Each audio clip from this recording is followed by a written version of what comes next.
All new tonight, a council that sets Pacific fishing practices will ask President Trump to allow commercial fishing in the northwestern Hawaiian Islands. Tonight, environmental groups are calling any move to lift the fishing ban disastrous.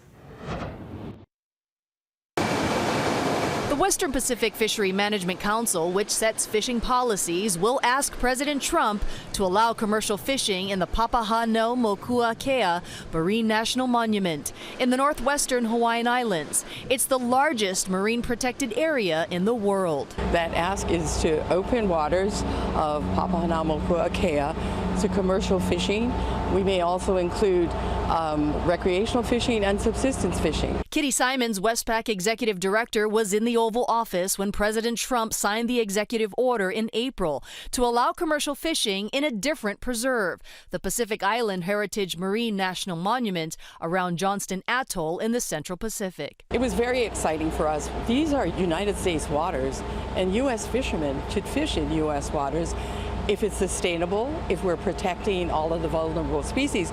Earth Justice, which is suing the Trump administration for lifting the fishing ban in the Pacific Monument, said opening Papahanaumokuakea to commercial fishing would be disastrous for the environment, and that putting a kapu on fishing in key areas promotes greater overall abundance. The Hawaii Longline Association didn't want to comment on the politics of the industry, but says the Pacific fish stocks are healthy and they follow all government regulations. The association says longliners only fish in the deep ocean and stay away from sensitive nearshore areas as required. The 0 to 50 miles is completely off limits, it's closed, right?